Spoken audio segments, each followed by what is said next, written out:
Holidays-nale, adu namma GT Holidays da. GT Holidays, South India's #1 travel brand. You know you are special when you're with GT Holidays. கேரளாவில் amoebic மூளை காய்ச்சலுக்கு மேலும் ஒருவர் உயிரிழந்த சம்பவம் அதிர்ச்சியை ஏற்படுத்தியுள்ளது. இதுகுறித்த கூடுதல் விவரங்களை செய்தியாளர் ரமேஷ்குமார் வழங்க கேட்கலாம். ரமேஷ்குமார், கேரளாவில் அமீபிக் மூளை காய்ச்சலால் பாதிக்கப்பட்டோரினுடைய எண்ணிக்கை அதிகரித்திருக்கக்கூடிய சூழலில் கேரளாவில் எந்த பகுதியில் இந்த தொற்று பாதிப்பு அதிகமாக காணப்படுகிறது? கேரளாவில் நாளுக்கு நாள் அமீபிக் மூளை காய்ச்சல் தொற்று என்பது அதிகரித்து வருவதால் மக்கள் மிகப்பெரிய அளவில் பீதி அடைந்திருக்கின்றனர். ஏற்கனவே கோழிக்கோடு மருத்துவ கல்லூரியில் தொடர் சிகிச்சை என்பது இந்த தொற்று உடையவர்களுக்கு வழங்கப்பட்டு வருகின்றன. அந்த வகையில் நேற்று தினம் காலை பொறுத்தவரை திருச்சூர் மாவட்டம் சாவக்காடை சேர்ந்த ரஹீம் 59 வயதான இவரை உடல் நல பாதிக்கப்பட்டு அவர் கோழிக்கோடு பீச் மருத்துவமனையில் அனுமதிக்கப்பட்டிருந்தார். இந்த நிலையில் அங்கிருந்து உயர் சிகிச்சைக்காக கோழிக்கோடு அரசு மருத்துவக் கல்லூரி மருத்துவமனைக்கு அழைத்து வந்து அங்கு பரிசோதனை என்பது செய்யப்பட்டிருந்த நிலையில் அவருக்கு அமீபிக் மூளை காய்ச்சல் இருந்தது தெரிய வந்தது. இதனைத் தொடர்ந்து சிகிச்சை வழங்கப்பட்டு வந்த நிலையில் நேற்று நள்ளிரவு உயிரிழந்தார்.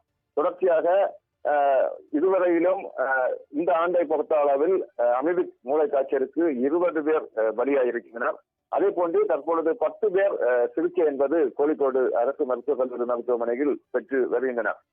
இந்த 2 வாரத்தை ஒப்பிடும் பொழுது இதுவரையிலும் 9 பேர் இந்த அமீபிக் மூளை காய்ச்சலால் பலியாகியிருக்கின்றனர். தொடர்ச்சியாக தொற்று ஒருபுறம் என்பது அதிகரித்து வரும் நிலையில் மறுபுறம் சிகிச்சை பெற்று வருபவர்களின் அந்த சிகிச்சை என்பது ஏற்றுக்கொள்ளப்பட்டு அவர்கள் நோய் குணமடைந்து அவர்கள் வீடு திரும்பும் நிகழ்வும் நடைபெற்றுக் கொண்டிருக்கிறது.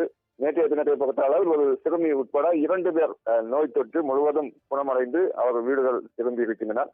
ஒருபுறம் தொற்று அதிகரித்துக் கொண்டிருக்கும் நிலையில் மறுபுறம் அந்த சிகிச்சை என்பது சரியாக வழங்கப்பட்டு நோயாளிகள் குணமடைக்கப்பட்டு அவர்களின் வீடு திரும்பும் ஒரு நிகழ்வும் நடைபெற்று கொண்டிருக்கிறது. கேரளாவை பொறுத்த அளவில் அதிகம் தொற்று என்று நாம் பார்க்கும் பொழுது மலப்புரம் மாவட்டத்தில் அதிக தொற்று என்பது இருக்கிறது. இதனைத் தொடர்ந்து கோழிக்கோடு, வயநாடு உள்ளிட்ட 3 மாவட்டங்களிலும் தொற்று என்பது அதிகரித்துக் கொண்டிருக்கிறது. இதை தாண்டி திருவனந்தபுரம் அதே போன்று கொல்லம் மாவட்டத்திலும் இந்த தொற்று ஒரு சில பகுதிகளில் காணப்படுகிறது. இந்த பகுதிகளில் சுகாதாரத்துறை சார்பில் அந்த கிருமி நாசினி அதே அந்த குளோரினேஷன்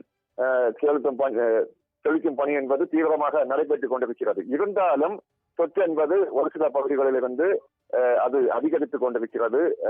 குறிப்பாக இந்த தொற்று அதிகரிக்க காரணம் தேங்கி நிற்கும் தண்ணீரில் குளிப்பதுதான் காரணம் என சுகாதாரத்துறை சார்பில் தெரிவிக்கப்பட்டு அதற்கான அந்த தண்ணீரில் குளிக்கக்கூடாது என விழிப்புணர்வு என்பது ஏற்படுத்தி வருகின்றன.